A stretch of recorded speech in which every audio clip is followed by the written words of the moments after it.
ओम श्री गुरुवे नमः।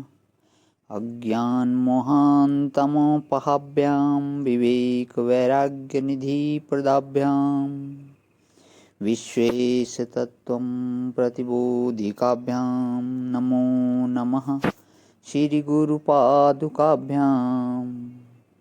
ओम शांति शांति शांति। प्रणाम भगवान।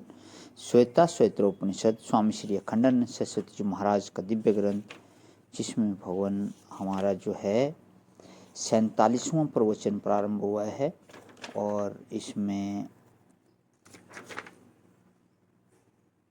ब्रह्म का स्वरूप भाग 2 चल रहा है, सर्व कारणता और सर्व अधिपत्य।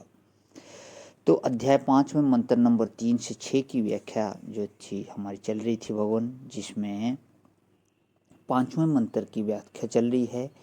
पिछला सत्संग ब्राह्म किया था हमारा कि एतत् सर्वम विश्वम अधितिष्ठति, इसलिए वह सारी दुनिया का मालिक बना हुआ है, सबका अधिष्ठान, सबको सत्ता देता है, सबको स्फूर्ति देता है, सबको आनंद देता है। तो अब यहाँ से आगे लेते हुए, तुम्हारे घर में अगर कोई बड़े बूढ़े हों और तुमको लगता हो कि ये निकम्मे हैं, ऐसा लगने से तिरस्कार कर देते हो, भी दुखी हो जाते हैं कि नहीं? उनके पास जाके उनका पाँव छुओ, क्या बिगड़ गया तुम्हारा पाँव छूने में?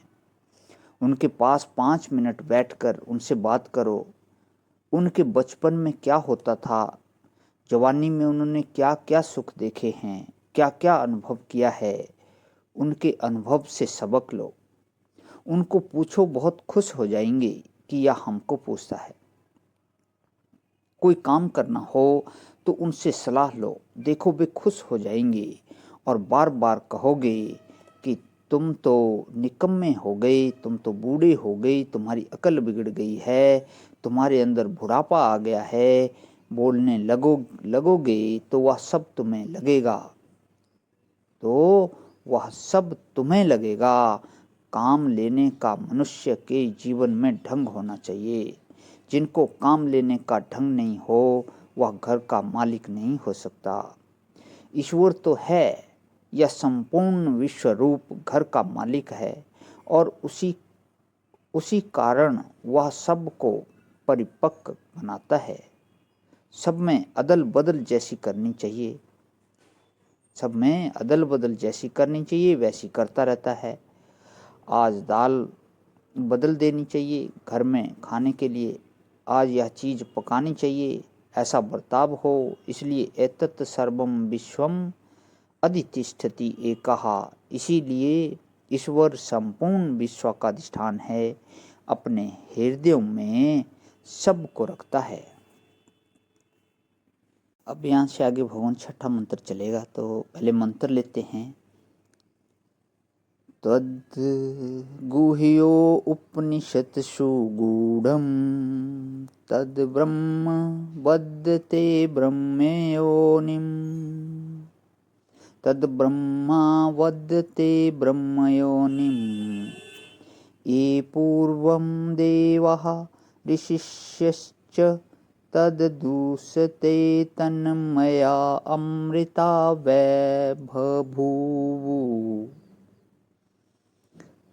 तद द्वय गुह्यो उपनिषत्सु गूढ़म, वेदों में जो गुह्या उपनिषदें हैं उनमें उपनिषद गुह्या हैं।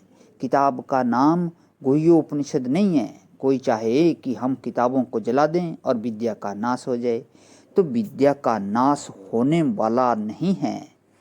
बोले एक भी छापा खाना दुनिया में नहीं रहे तब भी वह विद्या रहेगी। विद्या छापे खाने में नहीं होती, और विद्या कागज में नहीं होती, और विद्या काले अक्षरों में नहीं होती। विद्या तो हृदय में होती है। संपूर्ण वेदों में जो उपनिषद हैं, माने पदार्थ का प्रतिपादक, तत्व पदार्थ, त्वम पदार्थ, उपाधि पदार्थ का वर्णन करने वाली जो विद्या है, उनमें यह परमात्मा छिपा हुआ है।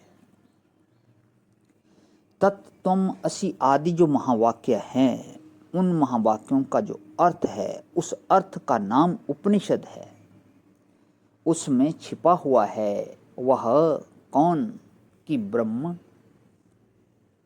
तद ब्रह्म वेदते ब्रह्म योनिम, उनको कौन जानता है।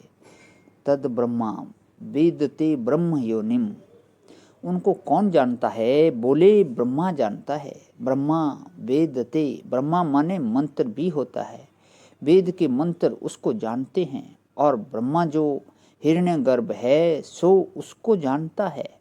ब्रह्मा माने शम दम आदि साधन संपत्ति से युक्त जो अंतःकरण है।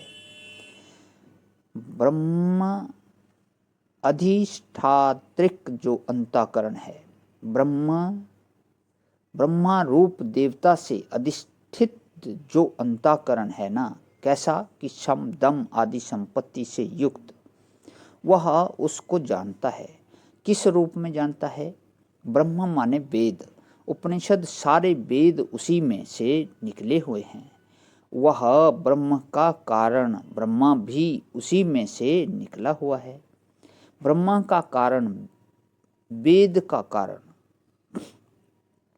ब्रह्म योनिम, ब्रह्म माने वेद और योनि माने प्रमा। अतः ब्रह्म योनि माने जिसके ज्ञान में केवल वेद ही प्रमाण है, इंद्रियों के द्वारा जो नहीं माना जा सकता, इंद्रियों के द्वारा जो नहीं जाना जा सकता, यही सबसे बड़ी मुश्किल ब्रह्म के बारे में है।